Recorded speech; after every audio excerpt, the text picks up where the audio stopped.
आज नागकुलभूषण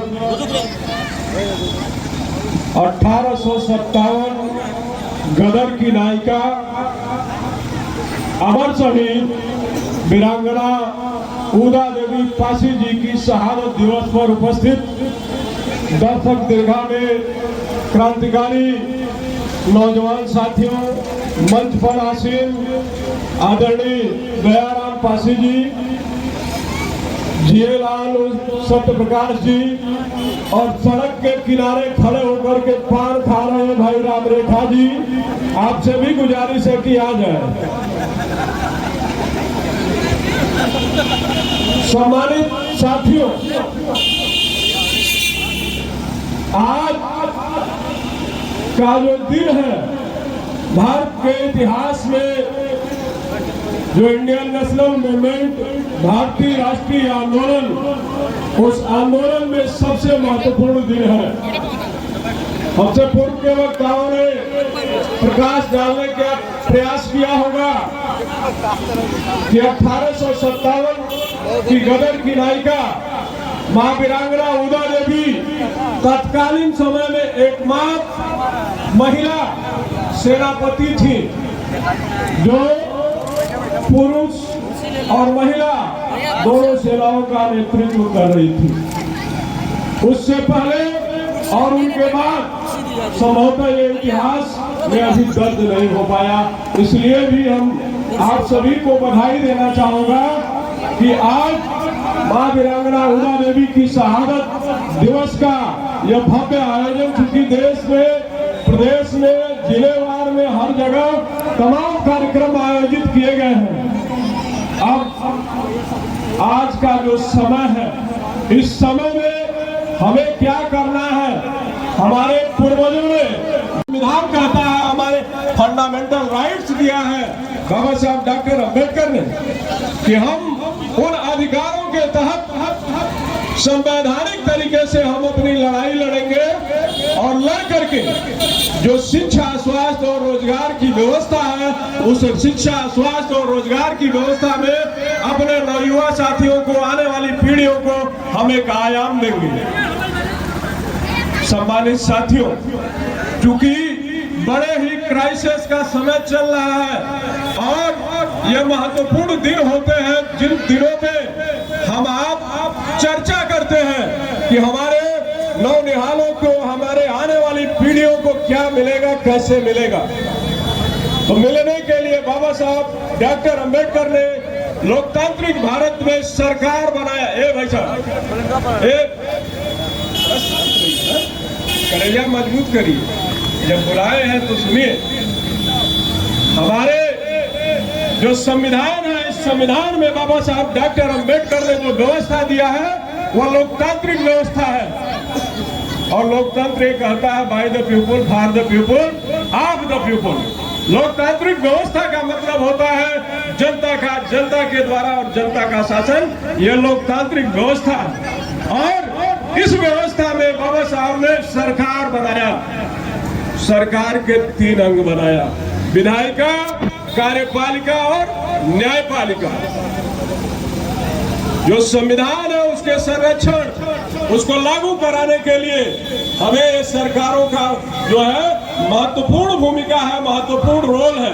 और बाबा साहब डॉक्टर अम्बेडकर ने जो शोषित, वंचित, पिछड़ा समाज है, इस समाज के लिए भारत के संविधान के अनुच्छेद 303 और 332 में प्रोटेक्शन दिया, संरक्षण दिया कि हम अपने प्रतिनिधियों को सदन में भेजेंगे। किस लिए भेजेंगे?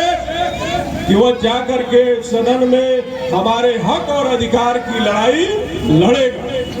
लेकिन दुर्भाग्य है कि जो देश आजाद हुआ, आजादी के बाद भारतीय गणतांत्रिक रूप धारण किया और गणतंत्र का रूप धारण करने के बाद प्रथम आम चुनाव 1951-52 में हुआ और 1951-52 से लेकर अब तक जो विधानसभाएं हैं और राज्य विधानसभाएं हैं, लोकसभा है और राज्यसभा के जो सांसद हैं, जिनको आप सदन में भेजते हैं, कभी जात के नाम पर वोट करके, कभी अपना होने का ड्रामा करके जो वोट लेते हैं, हम जातिगत मुद्दे पर, सामाजिक मुद्दे पर वोट तो देने का काम करते हैं, लेकिन हमारे वोट को लेकर उनके हक और अधिकार के खिलाफ जब भी लड़ाई लड़ी गई सदन में, तो हमारे ये प्रतिनिधि मुक्त दर्शक बने रहे।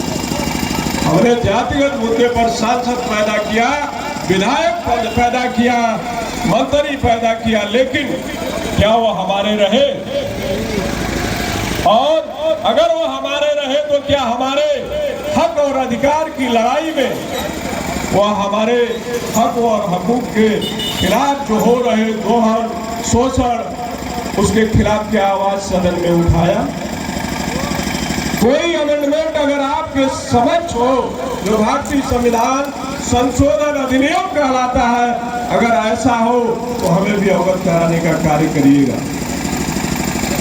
मैंने बहुत तो नहीं कहा जा सकता है, लेकिन मैंने कई बार अध्ययन किया और अध्ययन के परिणाम स्वरूप मैंने पाया केवल भारत के इतिहास में एक अनुसूचित वर्ग की सांसद जो मोहनलालगंज से सांसद थी, मुलायम सिंह उस समय डिफेंस मिनिस्टर थे और समाजवादी पार्टी की सांसद थी। जब एससी के खिलाफ, एसटी के खिलाफ जो अमेंडमेंट हो रहे थे, जो संशोधन हो रहे थे, 3 दिन तक अकेली महिला और भारतीय इतिहास का स्वर्णिम अक्षर लिखने का काम किया कि 3 दिन तक उस विधेयक को पास होने नहीं दिया। नेताजी मुलायम सिंह ने कहा कि ये क्या कर रही हो?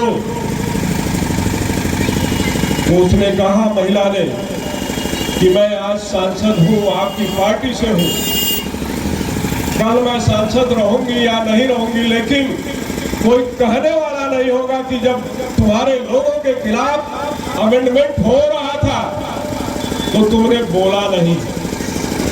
उस महिला को धन्य मानिए कि आपके खिलाफ हो रहे अत्याचार के खिलाफ सदन में आवाज उठाई और सदन में उठा करके अपने जब पुनः सांसद का चुनाव हुआ तो उस महिला को समाजवादी पार्टी ने टिकट नहीं दिया।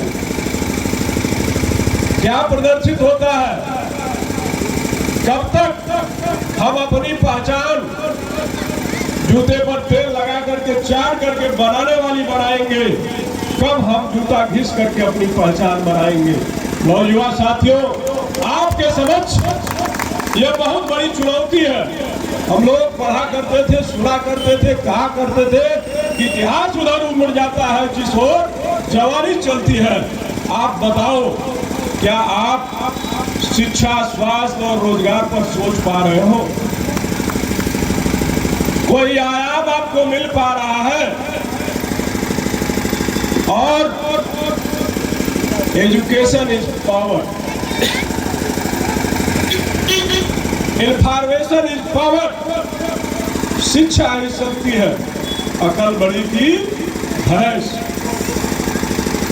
तो हमारी अकल, हमारी जो शिक्षा है, इस व्यवस्था को जब से सरकार आई है, कोई न कोई यत्र षड्यंत्र करके हमारे जो गरीब शोषित परिवार के बच्चे हैं, ये बच्चे किसी तरह से सरकारी विद्यालयों में जा करके पढ़ाई करके किसी तरह से अभी पहली पायदान पर किसी तरह से चपरासी, क्लर्क या पुलिस की नौकरी, आर्मी की नौकरी करके और ये स्टेटस जो अपना सामाजिक स्टेटस है, आर्थिक स्टेटस बढ़ा करके अगली पीढ़ी को और सशक्त और मजबूत बनाने का काम कर रहे थे। उनके काम होने से पहले ही उनकी आवाज को दबा दिया गया, शिक्षा व्यवस्था को मार दिया गया, हमारे महापुरुषों को मारा गया, चाहे बाबा साहब अम्बेडकर हो, संत गुरु संत शिरोमणि संत रविदास जी हो, संत कबीर साहब हो, जितने भी विचारक हुए, नानक जी हो, सबकी हत्याएं हुई।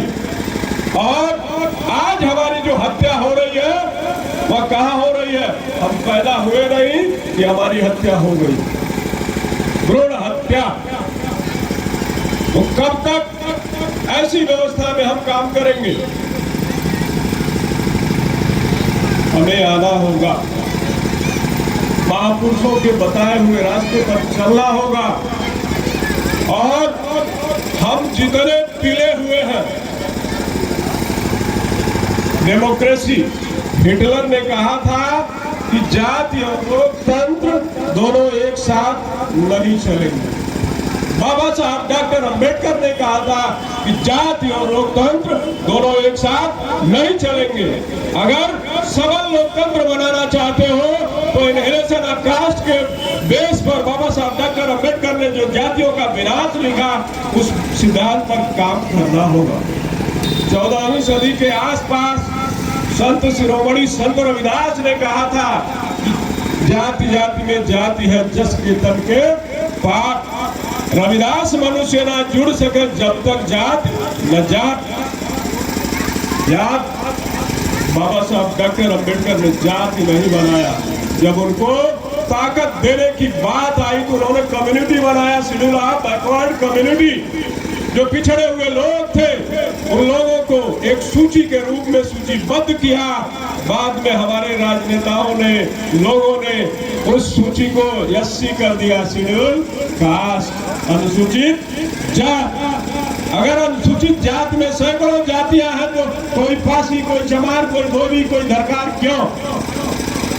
प्रश्न उठता है कि नहीं? नौजुवान साथी आप जवाब दो। तो साथियों, हमारे लोग कहा करते हैं हमको लूटा है बांट करके मनुवादियों ने। तो मनुवादियों ने आपको बांटा कि नहीं, लेकिन आज मैं कह रहा हूं कि हमको जो व्यवस्था थी उस व्यवस्था में ऐसे किया गया कि नहीं किया गया, लेकिन हम सबसे बड़े मनुवादी हैं कि आज भी उस व्यवस्था से, जिस व्यवस्था से हमारा समूल नाश हो रहा है, उस व्यवस्था के अगर कोई ध्वजवाहक बना है तो मैं। ये कब सुधरेंगे? सुधार की जरूरत है। और कब? अभी से। कबीर ने कहा कि जाति न पूछो, साधु की पूछ लीजिए ज्ञान। मोल करो तलवार का, पड़ा रहन दो म्यान। तो जरूरत जिस बात की है, आज भारत के संविधान में जिसका प्रियम्बल ही कहता है कि हम भारत के लोग, यानी भारत में निवास करने वाले जो समस्त भारतीय हैं वो भारत के लोग हैं। We the people of India. Bharat को एक संपूर्ण संप्रभुत्व संपन्न, अर्थात आंतरिक मामले में और बाह्य मामले में किसी गुलामी, किसी का पक्षधर नहीं है, अपने विवेक का प्रयोग करेगा और संप्रभु है, किसी को मानने के लिए वो बाध्य नहीं है। समाजवादी, समाजवाद शब्द का अर्थ ही है उत्पादन और वितरण। उत्पादन और वितरण कि यहाँ जो प्रोडक्टिविटी है, जो उत्पादकता है, और उस उत्पादकता को आम जनमानस से लेकर के जो ऊंचे पायदान या नीचे पायदान पर जो क्लासिफिकेशन है, सबको समान मिल रहा है कि नहीं। यह भारत का संविधान कहता है कि समाजवादी व्यवस्था बनेगी और सबको समता, ममता, बंधुत्व जो बुद्ध का दर्शन था, उस दर्शन पर काम करने का अवसर मिलेगा। पंथ निरपेक्ष, यहाँ किसी धर्म को विशेष प्रधानता नहीं दी जाएगी, सभी धर्मों का समान आदर किया जाएगा।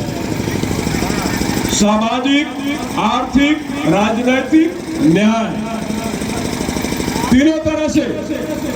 ऐसी बात नहीं है कि इस व्यवस्था को बाबा साहब अम्बेडकर ने प्रतिपादित किया कि ऊपर ब्राह्मण, क्षत्रिय, वैश्य और शूद्र। उन्होंने क्या किया? सामाजिक रूप से अगर भारतीय है तो चाहे जो भी, जिस भी वर्ण में, जिस भी जाति में पैदा हुआ है, सब भारतीय है और सब बराबर है, सभी मानव है। इस व्यवस्था को लागू कराने के लिए बाबा साहब ने सरकार का गठन किया था। 3 तरह की सरकारों को दिया था। हमारे जो प्रतिनिधि, जो भारत के संविधान का अनुच्छेद 330 और 332 कहता है कि हम 10 साल के लिए राजनीतिक आरक्षण की व्यवस्था करते हैं, लेकिन जो भी सरकारें आई, चाहे शुरू से लेकर अब तक, वो क्या करती है? इसको इस स्थान से इस स्थान तक पढ़ा जाए, 10 साल के लिए एक्सटेंड करती जा रही है। क्यों? कभी आपने गौर किया? गौर करने की जरूरत है। जरूरत इस बात की है कि वो सरकारें एक रबर स्टैंप खोजती है जो न सुन सके, न बोल सके, न देख सके, यानी गूंगे बहरों की तादाद खड़ा करते हैं। चूंकि सरकार बनाने के लिए केंद्रीय व्यवस्था में 275 की जरूरत होती है, 543 का चुनाव होता है, 2 एंग्लो इंडियन होते हैं, तो 545 सीटों में 275 जो पाया जाता है बहुमत बना करके अपना शासन व्यवस्था कायम करता है। और हमारे 138 लोग ऐसे मिल जाते हैं जो गूंगे बहरे।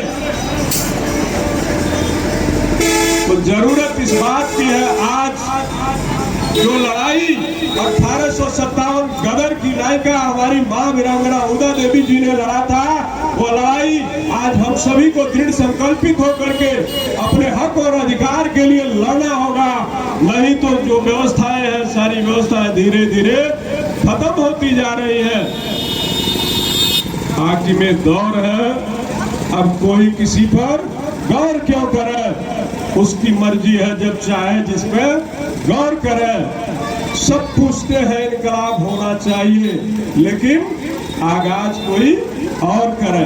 तो अभी दूसरे के कंधे पर नहीं, जरूरत इस बात की है कि आप इतना सशक्त होइए और सशक्त होकर के अपने कंधे, अपने दिमाग सबको दुरुस्त करते हुए और खुद की तैयारी, माननीय कांशीराम साहब ने कहा था कि बैलेट के साथ साथ बुलेट की तैयारी करनी पड़ेगी। तात्पर्य नहीं था कि आप कहीं लड़ जाओ, कहीं किसी को गोली मार दो, 302 का मुजरिम होकर के जेल में बंद हो जाओ, नहीं, तैयारी मुकम्मल होनी चाहिए।